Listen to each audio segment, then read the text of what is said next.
Hey folks, today I want to do a little video for any of you out there who are thinking about getting into drones. There's a lot that I've learned over the last 7 years that I've been flying drones, and I just want to do a short video and just kind of share with you from my experience the things that I think any new pilot needs to know before you buy your first drone. Coming up next on Tech Talk America.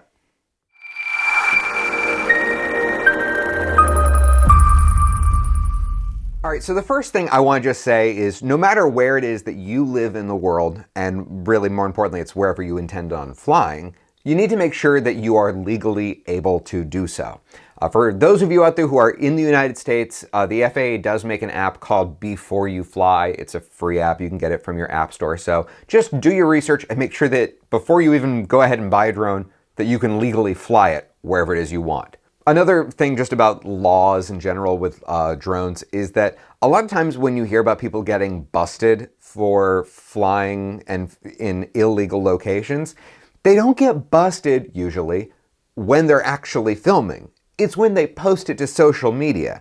And so you should have the expectation that if you post any kind of drone video online, whether it's on YouTube or whatever other social network, if you use any kind of keyword that includes the word drone, just know it's probably going to pop up on someone's radar, and if you are not doing things legally, that is usually where you get in trouble.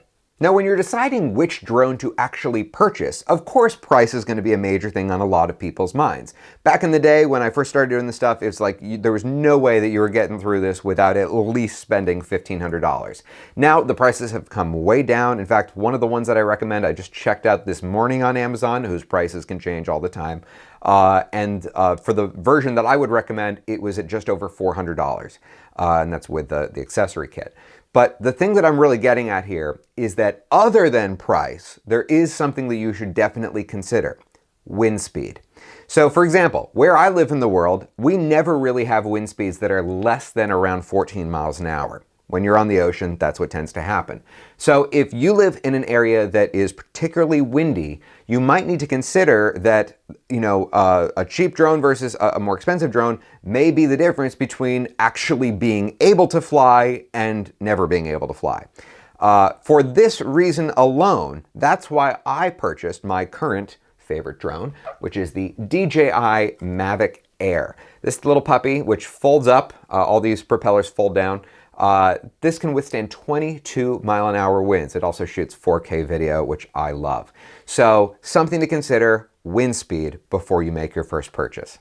Now, depending on which drone you end up buying, sometimes when you buy a drone these days, you can buy a couple of different versions. For example, on Amazon, they usually sell either the drone by itself or you can get it with a kit. And a kit usually includes a couple of different things. It can include extra batteries, sometimes it includes a bag, but the most important thing here is the remote control. Let me give you an example. So this right here is a great little drone called the DJI Spark. While you can fly it just from your cell phone, the problem is that your cell phone doesn't have the kind of wireless range to allow you to get very far before it disconnects. With this one, it's right around 80 feet. So to get a lot of the impressive shots that people tend to desire, you need to be able to go a little bit further than that. And for that, you need a dedicated remote. So across the board, no matter who you are, whatever purpose it is that you're looking at possibly getting into this stuff, always buy the kit that includes a remote control. Another reason to get that kit, by the way, is that one of the things you have to expect when you do fly drones is that they constantly release new firmware updates. And so I can't even tell you the number of times that I've taken one of my drones out ready to get potentially even a very simple shot, and I have to wait 10 minutes for it to finish doing software updates. So that's why it's always a good idea to have more than one battery with you, is you have to be prepared that potentially the majority of one battery might get used up just in running firmware updates. Happens all the time. Another thing to include with your little bag of stuff when you go droning: sunglasses. It's very easy to accidentally look at the sun, and in that moment, you've got that blindness. And sometimes it can be very hard to locate your drone if you accidentally look at the sun. I've actually gotten to the point where now I just keep an extra pair of sunglasses in my drone bag whenever I go out filming. Now, while we live in the era of trying to achieve the perfect picture, The thing that I want to always remind folks about is that, yes, you can always spend more money on getting a camera that has, better quality, better this and that. But the thing is that if you're good at editing, you can make anything look amazing. So for those of you out there who are into video, I've done a ton of different classes. By the way, updated class on Final Cut Pro coming out very soon. I've also done classes on iMovie. But for those of you out there who are into photography, of course there's a million different apps that are out there that you can use to make your photos look better. There's one piece of software I do want to give a quick shout out to. I've mentioned it before in a few of my past classes, and it is available for both Mac and Windows, which is called PhotoLemur 2. In fact, if you want to check it out, there's a little link that will appear somewhere around up here for those of you who are watching me on YouTube. When you're out and about filming with your drone, one of the things that can happen very commonly is you can temporarily lose your video feed. Now, the thing that's important to remember here is that just because you might lose the video feed, so you see the drone moving, but the image that you see on your cell phone is still, the important thing to remember is that you can still control the drone. It's a separate signal compared to the video. So one of the things that can cause people to freak out in general is they think that they've lost all transmission. You haven't. You just lost video transmission.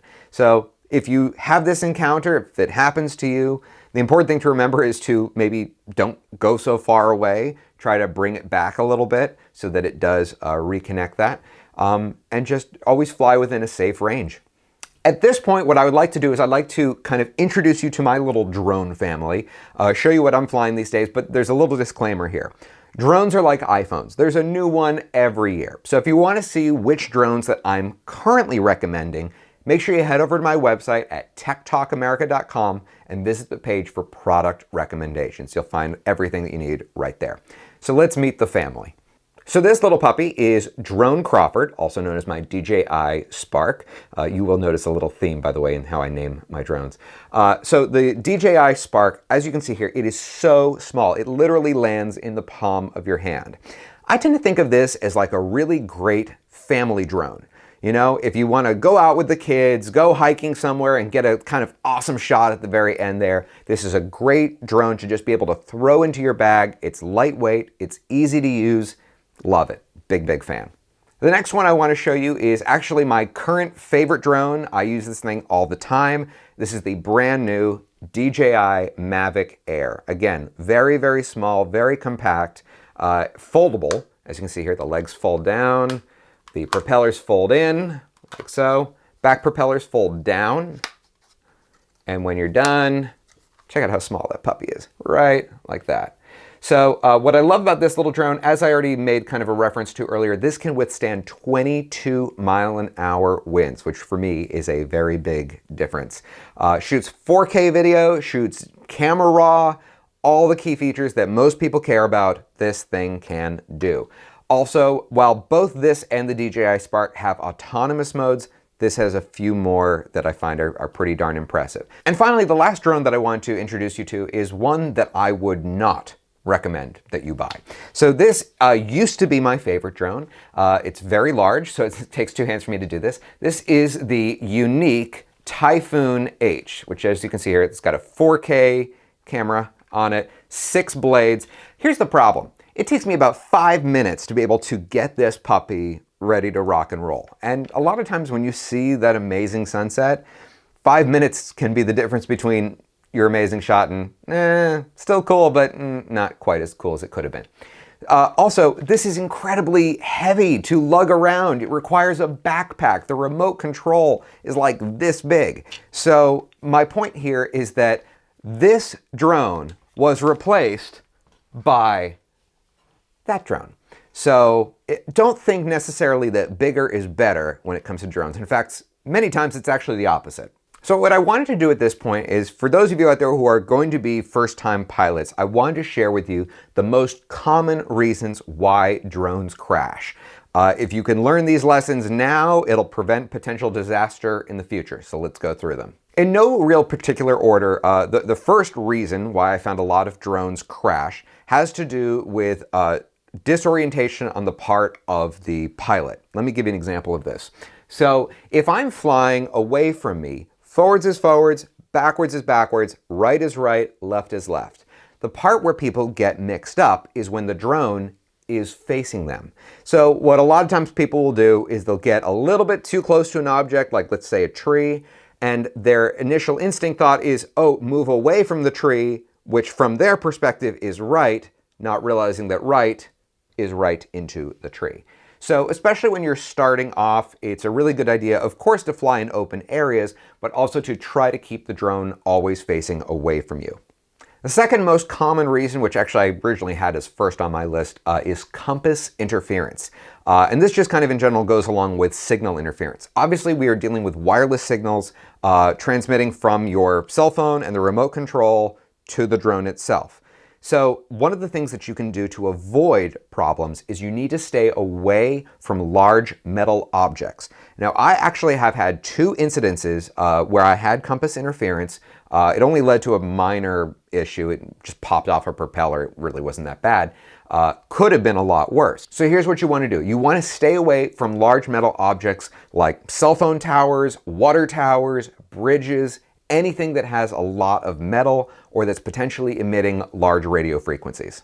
The third reason why I found a lot of people crash is they want to do some sort of an autonomous shot, which are very, very cool, but they don't have the space to pull it off. Now, this is easier with some modes and harder with other ones. For example, in the DJI Mavic Air, there's a mode called Boomerang, where it'll basically just kind of whip around you. It does this big circle. There's a couple of other modes that are similar, but the idea here is it's making large circles around an object. And the problem is if you don't have the clearance, it can be very hard to stop it in time.